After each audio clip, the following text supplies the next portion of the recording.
بسم اللہ الرحمن الرحیم۔ تمام مسلمانوں کے حقوق۔ ارشاد باری تعالی ہے، سورۃ الحجرات کی آیت مبارکہ نمبر 10 ہے، انما المؤمنون اخوہ، تمام مومن آپس میں بھائی بھائی ہیں۔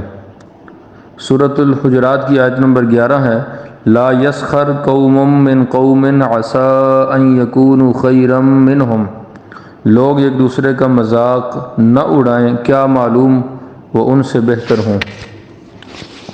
ایسے ہی قرآن کریم فرقان حمید کے اندر سورۃ الحجرات میں اللہ کریم ارشاد فرماتا ہے، جس کا ترجمہ ہے، بہت بدگمانی کرنے سے بچو، بے شک بعض بدگمانیاں گناہ ہیں، تجسس یعنی عیب ڈھونڈنا مت کرو، ایک دوسرے کا گلہ یعنی غیبت مت کرو، کیا تم پسند کرتے ہو کہ اپنے مرے ہوئے بھائی کا گوشت کھاؤ، اس سے تو نفرت کرو گے۔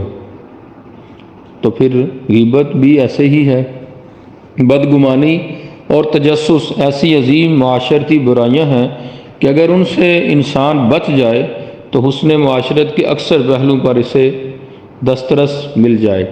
حدیث شریف میں ہے کہ حضور کریم خاتم النبیین صلی اللہ علیہ وآلہ وسلم کعبہ کا طواف کر رہے تھے اور فرما رہے تھے کہ اے کعبہ، اللہ کی قسم جس نے تجھے عظیم شان اور حرمت بخشی ہے، ایک بندہ مومن کی شان تیری شان سے بڑھ کر ہے، بلکہ اس کا مال اور خون بھی تجھ سے بڑھ کر ہے، اور یہ کہ اس کے بارے میں حسن ظن رکھا جائے۔ یہ حدیث مبارکہ ابن ماجہ کے اندر موجود ہے۔ ایک اور حدیث میں ہے، سرکار مدینہ صلی اللہ علیہ وآلہ وسلم نے ارشاد فرمایا، مسلمان وہ ہے جس کی زبان اور ہاتھ سے دوسرے مسلمان محفوظ رہیں۔ یہ مسلم اور بخاری کی اور ترمذی کے اندر موجود ہے۔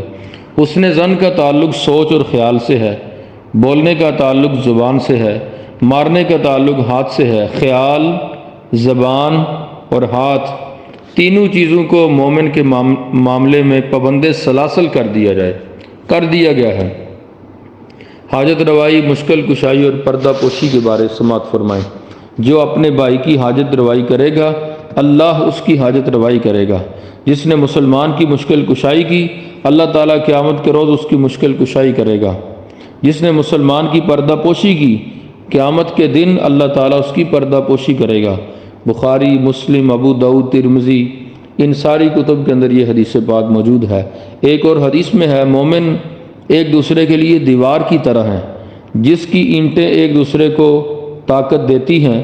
پھر نبی کریم صلی اللہ علیہ وآلہ وسلم نے اپنے ایک ہاتھ کی انگلیاں دوسرے ہاتھ کی انگلیوں میں ڈال کر یہ بات سمجھائی۔ یہ حدیث مبارکہ بخاری، مسلم، ترمذی اور نسائی شریف کے اندر موجود ہے۔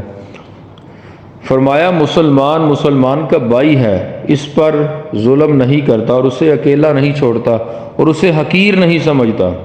تقویٰ سینے میں چھپی ہوئی چیز کا نام ہے۔ نبی کریم صلی اللہ علیہ وآلہ وسلم نے 3 مرتبہ سینہ مبارک کی طرف اشارہ فرمایا۔ کسی آدمی کے شرارتی ہونے کے لیے اتنا کافی ہے کہ وہ اپنے مسلمان بھائی کو حقیر سمجھے۔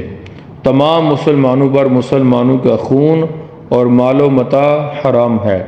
مسلم، ابو داؤد، ترمذی، ابن ماجہ، مسند احمد، ان ساری کتب کے اندر یہ حدیث پاک موجود ہے۔ فرمایا، اللہ کی قسم تم میں سے کوئی بھی اس وقت تک مومن نہیں ہو سکتا جب تک اپنے بھائی کے لیے وہی کچھ پسند نہ کرے جو وہ اپنے لیے پسند کرتا ہے۔ یہ حدیث پاک بے شمار کتب کے اندر موجود ہے، بخاری و مسلم، نسائی، ترمذی، ابن ماجہ، مسند احمد، دیگر کی کتب کے اندر موجود ہے۔ تو یہ جو ہم درس دے رہے ہیں، یہ ضابطۂ حیات کتاب سے آپ کے سامنے عرض کر رہا ہوں، جو کہ میرے استاذ گرامی حضور شیخ الحدیث و تفسیر مفسر قرآن علامہ پیر سائیں غلام رسول قاسمی زیدہ شرفہ کی کتاب ہے۔ اللہ کریم ہمیں ان باتوں پہ عمل کرنے کی توفیق عطا فرمائے۔